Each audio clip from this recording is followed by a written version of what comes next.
Well, you're gonna if you don't want to tell me what the heck I'm doing here, say so.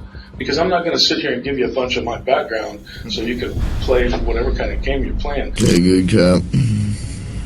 No, usually I'm the prick. You look like the prick. Detectives pride themselves on their sharp instincts, superhuman observation skills, and their ability to solve insanely complex cases. But what happens when the tables turn and the suspects they're interrogating prove to be one step ahead every time?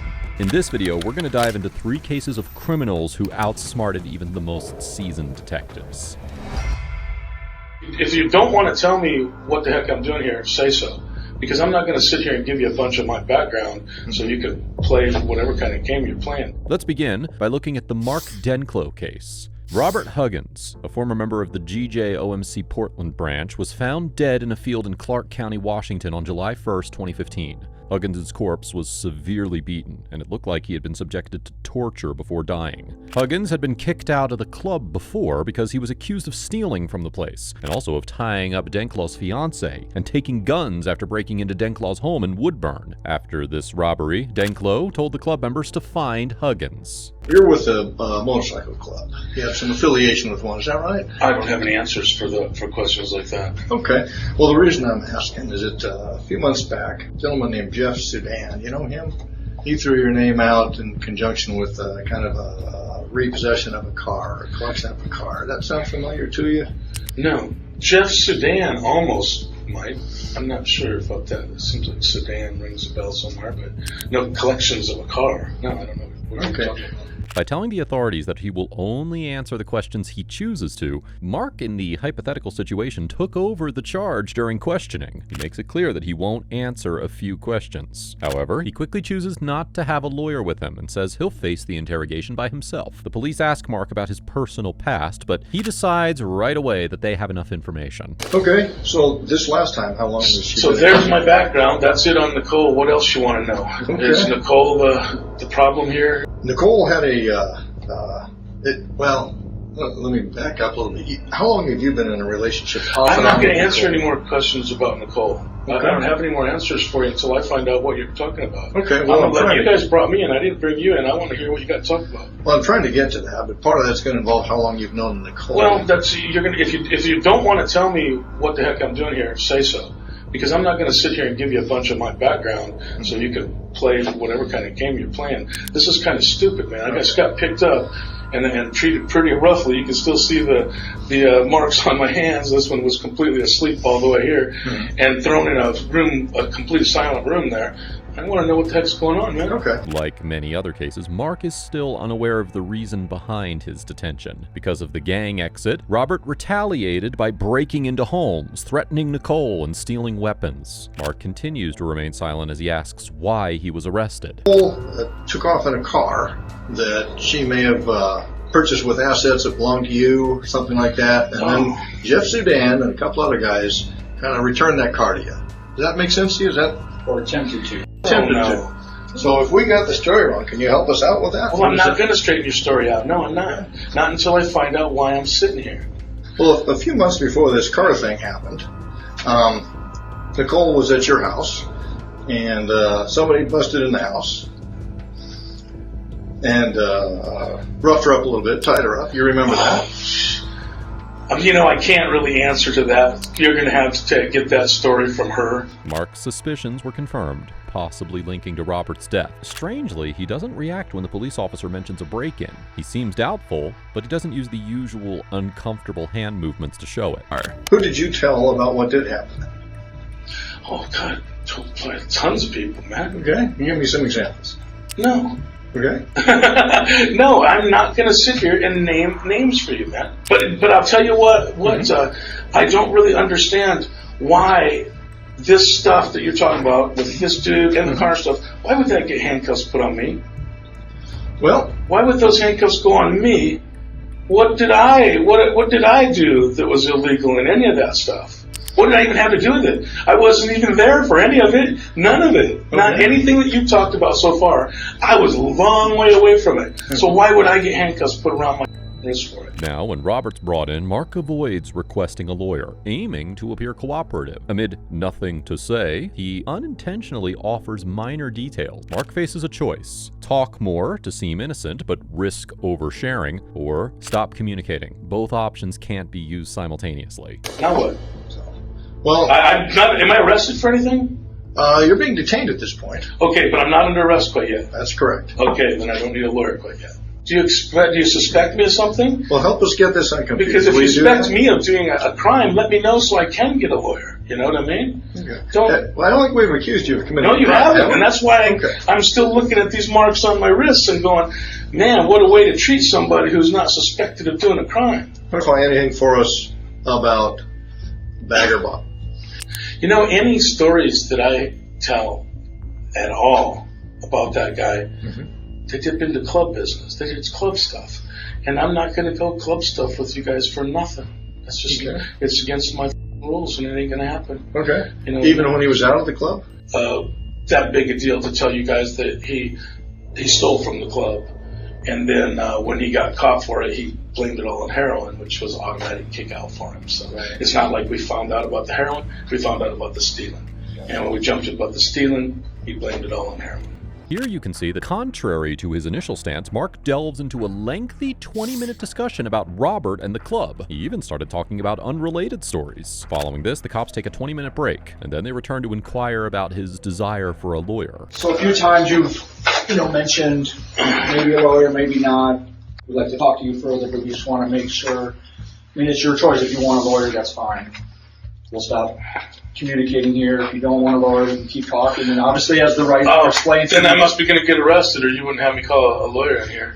Then definitely I want a lawyer. If I'm going to get arrested, I want a lawyer, yeah. After a lot of effort, Mark Denclow and Chad Erickson were both found guilty of kidnapping and torturing Robert Huggins to death. Mark's overconfidence led him down the wrong path. He and Chad Erickson, fellow club members, were charged with terrifying crimes. They kidnapped and tortured Robert Huggins until he died. Their lies fell apart and the law won. Mark got a life sentence, and he realized that he couldn't outsmart the law. But unlike Mark's case, DaBaby outsmarted the detectives as soon as he was brought into the interrogation room. I know if y'all had proof of me robbing somebody, we wouldn't even be talking.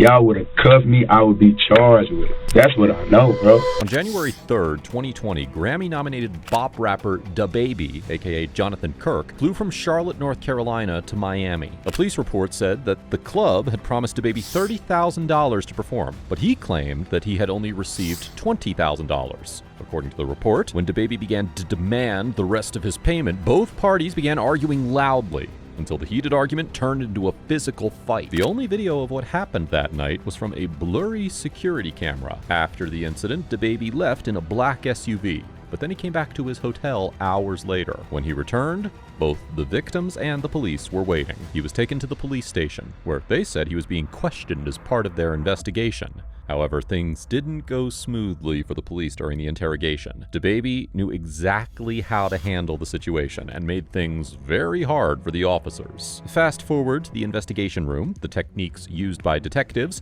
and the twists that ultimately led to DaBaby's release. Let's get started. An incident occurred at the hotel, 1500 Southwest First Avenue,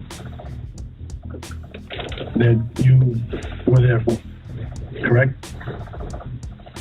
What incident? An incident. You had an altercation with somebody? No. You didn't. Did you have a business dealing with somebody? No. You didn't? No. So somebody didn't bring you $20,000 in front of the hotel in your SUV? No. Somebody bring $20,000 that wasn't theirs and lied to them and told them that it was for an event of theirs on the 31st. And lied to them. That person, once he realized they were doing bad business, said nah and left for his $20,000. Detectives carefully chose their words, attempting to create doubt in DaBaby's story. By using smart questions, they tried to make DaBaby's story seem less reliable and consistent. This approach helped the detectives quietly question whether the story was believable or not. It's already a liar. I know they're a liar. Got a phone call somebody that's a liar and y'all bought it. Y'all believe this. Y'all got me in here and y'all put me in handcuffs. Brought me outside the hotel in handcuffs, cameras and shit all on me. Come on, bro. This shit bad for what I got going on. In a surprising move, DaBaby appeared to gain the upper hand. The report also claims that the rapper's team also snatched several of the club promoters' belongings, including an iPhone 7, a credit card, and $80. The Cafe Iguana Pines employee told police that someone in DaBaby's possession doused him with apple juice during the fight. It's common sense. You know what I made to even be down here? A promoter booked me at that hotel. I didn't pay to be at the hotel. That was paid for. You'd have let me on my room, you would have saw close to $250,000 cash, legally, hard-earned money. I don't got to take nothing from nobody, bro. Well, let me ask you this. I will go outside here right now and throw $10,000 in the air. Like, I do not care about no money. I don't, bro. Was there an argument? No, it was an argument. I didn't argue with a soul. My voice was never raised. There was never aggressive language from me. None of that. Was there a fight? None of that. No, I ain't seen no fight. And nothing was taken. We shouldn't be in no robbery, bro. So when y'all get done doing what y'all doing, y'all need to do y'all job. Y'all need to follow y'all process. And y'all need to arrest whoever gave y'all these false allegations, bro. This is bullshit. This is a strong argument on his part in this situation. If he's regularly involved in deals worth tens of thousands of dollars and is handling significant expenses, why would he bother with just $80 and an iPhone? It doesn't make any sense. As hours passed, DaBaby remains sticking to his point, but the detectives had a plan. Detectives left the room, a classic tactic to increase anxiety, but DaBaby's response was unexpected.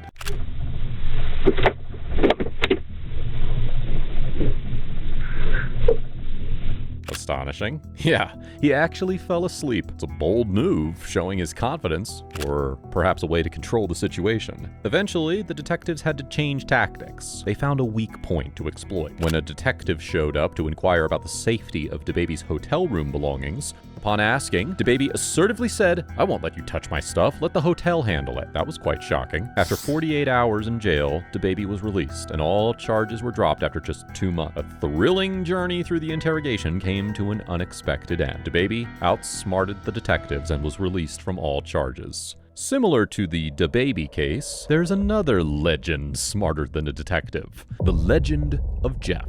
I'm not asking if you want to talk to me at this point. I just wondered, do you understand what I read to you? So am I under arrest? Yes, you're under arrest. Get me back to the cell. I don't talk to you, motherfucker. Okay, fair enough. In 2011, a local 7-Eleven fell victim to an armed robbery, causing an immediate police response. However, when they arrived, they were met with a startling discovery. There was no trace of the criminal, as if he had vanished into thin air, leaving the authorities blank and shocked. They discovered suspicious behavior of a person struggling with heroin addiction at a nearby house after a thorough examination. Now, even though there wasn't any solid evidence, police were worried about him having a gun. Upon seeing this, chances were that this individual may be the culprit, despite any solid evidence. As the cop did not have any other option, they arrested this individual and took him to the police station. I've been through the system, buddy. I know how it works. I know you have. You're Jeff. not my friend. All you're trying to get is some stupid ass confession, and you're not gonna get one. Jeff Pearson, the imprisoned guy, sat in the questioning room, his eyes fixed on the police officers. Deep down, he truly believed that he hadn't committed anything wrong. Jeff's behavior indicates that he knows what to do in such situations. The best choice is to say you don't have to answer if you're not being held, or ask for a lawyer if you're arrested. These actions can stop the police and help you build a strong defense. It is worth noting that officers are required by law to inform you of these rights when they arrest you. Pay attention to Miranda warnings. When a person commits armed robbery, they are charged with a serious, violent felony. No less than 10 years in prison. Life imprisonment is also on the table as well. Jeff finds himself facing a 10-year sentence for armed robbery. But little did the police know, Jeff wasn't about to play their games. Okay, good cop. No, usually I'm the prick. You look like the prick. Well, that was a savage response. Now the real showdown begins. For 8 intense hours, Jeff is subjected to constant questioning. The detectives used several techniques, hoping to break his story. Talk to you about what happened last night. Look, here's the deal. Either you're in a bad set of circumstances, or you went and committed an armed robbery last night. Yeah, right? I'm in a wrong place at the wrong time, obviously. I didn't commit no fucking armed robbery. All right, then let's talk about this. Let's I not keep up I the don't talk act. to the police, man. He claimed that the robbery charge against him comes from a mistaken arrest while he was present at a friend's residence. Jeff looks at the officers with a strong determination, firmly believing that he didn't do anything wrong. Listen, buddy, I know how I know it you works. have. I know you have, You're Jeff. not my friend. I'm not your friend. You're trying to fucking get me. Or you're No, trying I'm not trying to get all you. you're trying to get is some fucking stupid ass fucking confession, and you're not going to get one. Jeff, I'm not going to get a confession out of you for nothing. Exactly, because I And didn't I'm do not nothing. trying to get a confession out of you. Okay, I'm going to tell you, I didn't commit no armed robbery, and y'all ain't got no fucking evidence saying I did. Let me go. All you did is find me sitting in my buddy's house because my fucking buddy's dog's going ape shit. I go outside. There are cops everywhere. He refuses to engage in any discussion that could jeopardize his defense. Every word he says is purposeful and calculated, chosen wisely to defend the truth and avoid all the accusations against him. Tell me what happened last night. Plain and simple. Your side of the story. I'm not talking to you. I'm warning you. All right. This is what I don't understand. I know, but this is what I don't understand, Jeff. You were sitting there talking just like you were ready to sit here and tell me what happened last night, and then all of a sudden I read that to you, and you screw it, I ain't talking to you. I want a lawyer.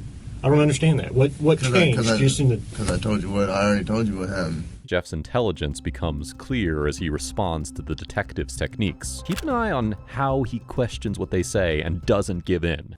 I have enough evidence Like what? of the armed robbery, okay?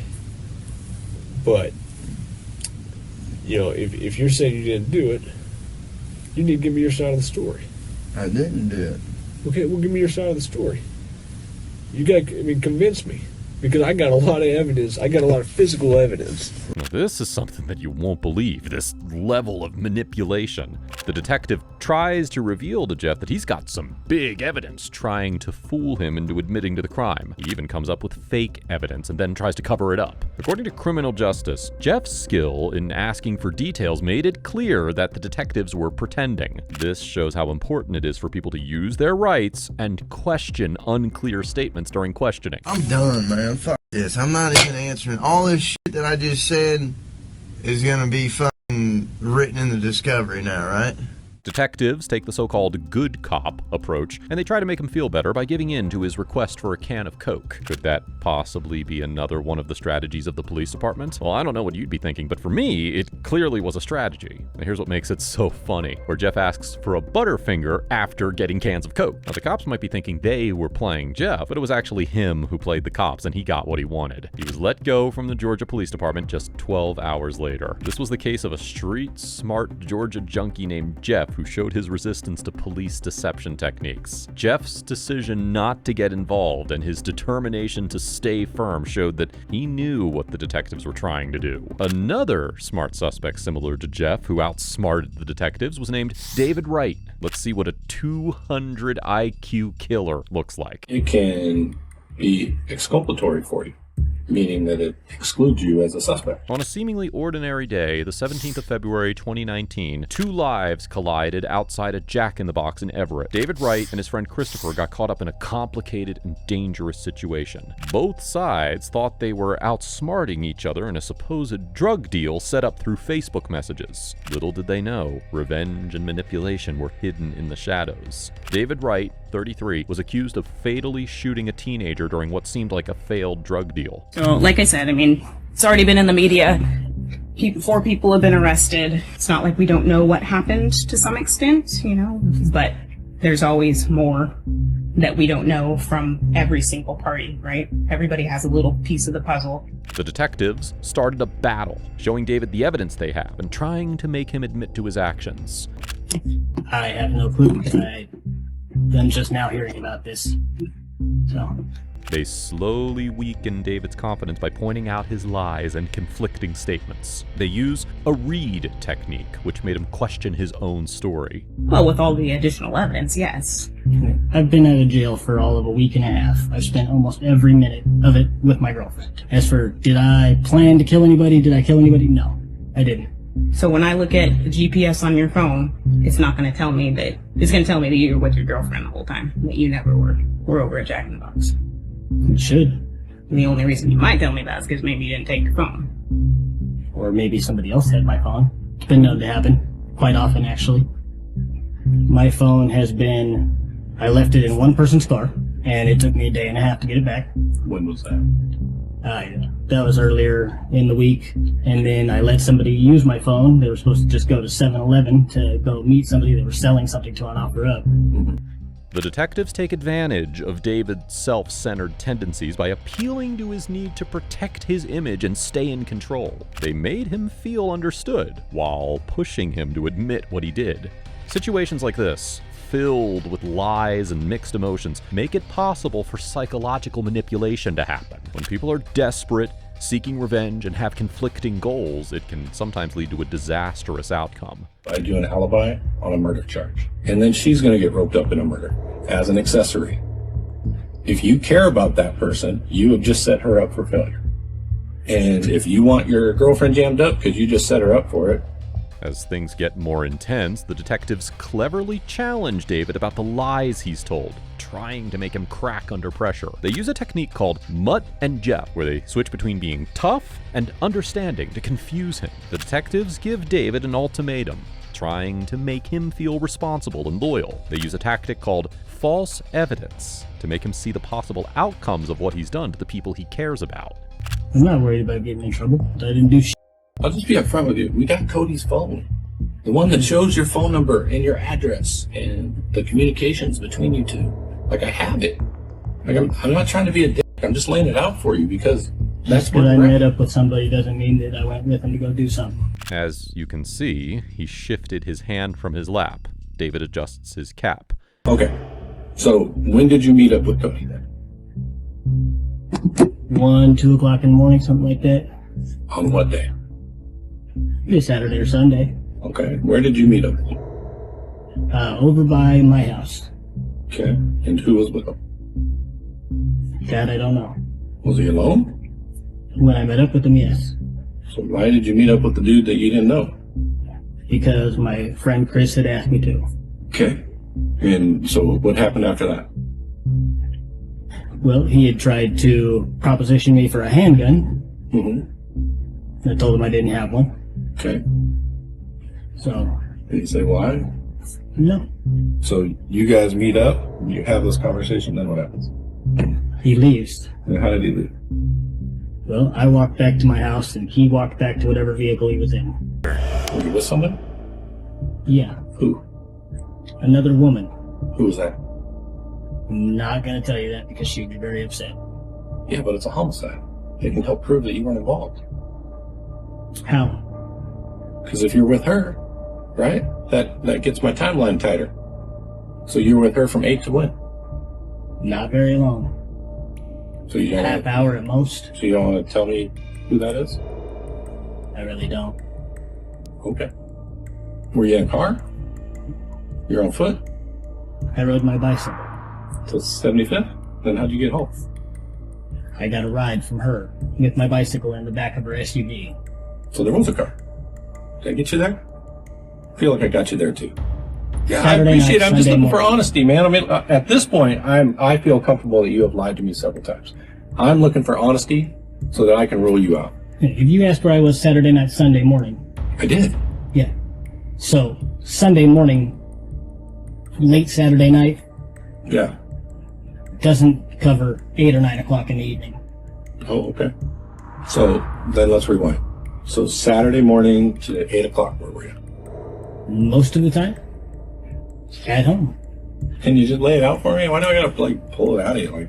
I'm asking where you were, man, so I can rule you out. His hands also exhibit subtle movement. He started depicting hesitation, confidence evidently shaken, and signs of discomfort emerge. When confronted, individuals with narcissistic tendencies like David might impulsively react, aiming to claim their intellect and dominance, accidentally revealing all of the important information that the police need to catch them. It can be exculpatory for you, meaning that it excludes you as a suspect. I know, my vernacular is very good. Sweet. So, you don't have to explain your words to me. But dude, you can act like you're upset about that. You're not.